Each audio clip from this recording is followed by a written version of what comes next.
बिस्मिल्लाहिर्रहमानिर्रहीम, अस्सलाम वालेकुम।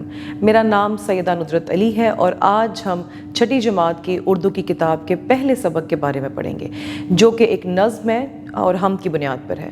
हम प्यारे बच्चों कहते हैं अल्लाह ताला की वहदानियत पर, अल्लाह ताला की जिसमें कुदरत बयान की जाए, वो तमाम चीज़ें जिसमें अल्लाह की तारीफ़ें बयान की जाएँ उसको हम कहा जाता है। तो चलिए चलते हैं हम अपने सबक की तरफ। बिस्मिल्लाहिर्रहमानिर्रहीम, चलिए तो शुरू करते हैं। इसका पहला चैप्टर, इसका नाम है खुदा का नाम रोशन। बच्चों, इसमें सबसे पहले ख़ास अल्फाज बयान किए गए हैं, उन पर नज़र दुराते हैं। तो चलिए, सबसे पहले है कुव्वत, सनत, ज़रा, आलिम, माबूद, यकताई। ठीक है, तो चलें स्टार्ट करते हैं हमारी पहली नज़्म। खुदा का नाम रोशन है, खुदा का नाम प्यारा है, दिलों को इससे कुव्वत है, ज़ुबानों को सहारा है। प्यारे बच्चों, इसमें आपको अकबर इलाहाबादी जो इस नज़्म के शायर हैं वो बयान करते हैं कि जो कुछ भी है वो अल्लाह पाक के पाक नाम के साथ साथ अल्लाह के नाम से जुड़ा हुआ है। हमारे दिलों को उसी से कुव्वत है। कुव्वत से मुराद ताकत है, जैसे हम जानते हैं कि हमारे दिलों को उसी से एक ताकत मिलती है, ज़ुबानों को सहारा मिलता है इस चीज़ से। खुदा ही है ज़मीन व आसमान का खालिक व मालिक, उसी की कुदरत व सन्नत ने आलिम को संवारा है। खुदा ही है ज़मीन व आसमान का मालिक व खालिक। देखो, यहाँ पर हमें वाज़िया बयान किया गया है कि ज़मीन व आसमान कहते हैं आसमान और ज़मीन को, और खालिक व मालिक है हमारा वो पालने वाला, हमारा अता करने वाला। खुदा ने ही हमें अता किया है ज़मीन व आसमान का खालिक। इसमें आपके लिए वाज़ह तौर पे बयान किया गया है कि अल्लाह पाक की ज़ात ही है जो हमें तमाम तर मखलूक़ात को अता करता है, और हमें वो हमारा खालिक जो हमें खल्क़ करने वाला है और हमें अता करने वाला है। उसकी कुदरत और सन्नत ने आलिम को संवारा है। उसी ने जो है हमारी ज़िंदगी को, निज़ाम को बेहतरीन तरीके से चलाया है और हमें ज़िंदगी गुजारने के तमाम निज़ाम सिखाए हैं। तमाशा उसकी कुदरत का है बहरो बर में हरदम, इधर मौजें हवा की हैं उधर पानी का धारा है। इस शेर में शायर अल्लाह ताला की कुदरत को बयान करते हुए ज़मीन व आसमान के बहरो बर कहते हैं जो आपके खुश्की और समंदर के रास्ते हैं, जो पानी और खुश्की में चलने वाले निज़ाम हैं उनको कहते हैं। अल्लाह ने उस निज़ाम को आपके सामने पेश किया है, आपके लिए वो तमाम चीज़ें हाजिर की हैं कि इंसान उनसे फ़ायदा उठाए और उनमें से अल्लाह की कुदरत को तलाश करे। अगला शेर है, उसी के इंतज़ाम व हुक्म से मौसम बदलते हैं, वही है वक्त पर जिसने हवाओं को उभारा है। प्यारे बच्चों, आपको अल्लाह ताला के तमाम तर निज़ाम और इंतज़ाम को देखते हुए उनका शुक्र अदा कैसे करना है। अल्लाह ने 4 हमारे लिए मौसम बनाए हैं, जैसे इस शेर में बयान किया गया है कि मौसमों के बदलने पे भी उसी का हुक्म और इम्तियाज़ है।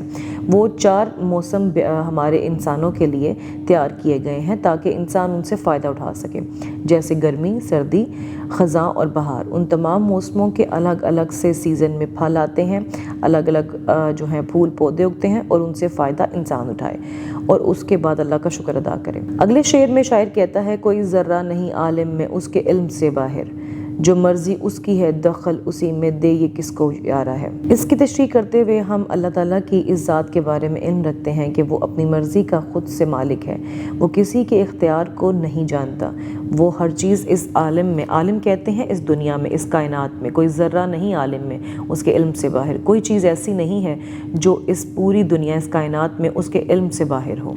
ठीक है, अगला शेर है, करो तात खुदा की बस वही माबूद बरहक है, उसी की शान यकताई जहाँ में आश्कार है। इसमें हमें अल्लाह ताला की अताअत करने का हुक्म दिया गया है। वही माबूद बरहक है, माबूद कहते हैं खुदा को, आपके परवरदिगार को। हमें इस शेर में शायर इस चीज़ पर रजू करता है कि हमें अल्लाह ताला की वादानियत को, उसकी अताअत करनी चाहिए, क्योंकि वही हमारा बेशक माबूद है, हमें पैदा करने वाला है। उसी की शान यकताई है, उसी की शान हर तरफ छाई हुई है, उसकी शान हर तरफ नज़र आती है, जिसमें आश्कार जहान है, तमाम जहान, तमाम दुनिया उसी के ज़ेर साया है। अगले शेर में शायर कहता है कि अगर अमाल अच्छे हों तो पाओगे बड़े दर्जे, समझ लो इम्तिहान इस दारी फ़ानी में तुम्हारा है। देखो बच्चों, आप जब इस दुनिया में अच्छे अमाल करते हो तो हमें उसका सिला भी अच्छा मिलेगा। ये जो इम्तिहानात इस दुनिया में आते हैं ये इंसान को दर्जे को फाइज करने पर आते हैं। जितना अच्छा इस इम्तिहान से गुजरोगे, अल्लाह पाक इस जहान के बाद अगली दुनिया में जो हमेशा रहने वाली है, दार फ़ानी के बाद, वो तमाम अमाल तुम्हें वापस अच्छे तरीके से बड़े दर्जे पर फाइज करके वापस करेगा। वही दुनिया में है इस ज़िंदगी और मौत का खालिक, हर एक को अपनी मर्ज़ी से जलाया और मारा है। इस शेर में शायर अपनी अल्लाह ताला की ज़ात को वाज़िया करके बयान करता है कि वही हमारा खालिक خالق و مالک ہے۔ خالق اور مالک ہونے کے ساتھ ساتھ زندگی اور موت اسی کے ہاتھ میں ہے۔ وہی جس کو چاہتا ہے زندگی بڑھا کر دیتا ہے، جس کو چاہتا ہے موت دیتا ہے۔ وہ اپنی مرضی سے جس کو چاہتا ہے عزت دیتا ہے، جس کو چاہتا ہے ذلت دیتا ہے۔ یہ اللہ کی ذات کے اپنے اختیار میں ہے۔ اس شعر کے آخری حصے میں ہم بیان کرتے ہیں کہ اسی کے حکم سے ہے رات اور دن کی یہ کمی بیشی، اسی کے حکم کا تابع فلک پر ہر ستارہ ہے۔ جیسے کہ ہم جانتے ہیں کہ تمام نظم میں ہم نے اللہ تعالیٰ کی حکومت، اللہ تعالیٰ کی ذات اور اس کی معبودیت کے بارے میں پڑھا۔ اس کے آخری اشعار میں بھی ہمیں یہی اکبر الہ آبادی بتانا چاہتے ہیں کہ اللہ تعالیٰ کے حکم سے رات اور دن کے آگے پیچھے کا تسلسل جو ہے وہ قائم ہے، اور اسی کے حکم سے ہر ستارہ آسمان پر چمک رہا ہے۔ فلک کا مطلب ہے ستارہ، آسمان، اور اس پر چمکنے والے ہر ستارے کی جو تابعہ ہے، جو حکومت ہے، وہ اللہ کے زیر اثر ہے۔ پیارے بچوں، ہم نے آج جو نظم پڑھی جس کا عنوان تھا خدا کا نام روشن ہے، اس میں اکبر الہ آبادی نے جو ہمیں اللہ تعالیٰ کی ذات اور وحدانیت کے بارے میں بیان کیا، اس کے تمام اشعار کو ہم نے یقیناً یاد کر لیا ہوگا، جس میں اس کا مرکزی خیال یہ ہے کہ اللہ تعالیٰ نے تمام کائنات کو کس طریقے سے جو ہے انسان کے لیے معبود اور خلق کیا ہوا ہے۔ اس میں اللہ تعالیٰ کی وحدانیت اور حکومت کے بارے میں واضح بیان ہے کہ انسان کے لیے کس قدر فائدہ مند بنایا گیا ہے۔ یہ ایک امتحان کی جگہ ہے کہ انسان اچھے اعمال کرے گا تو اچھا صلہ پائے گا۔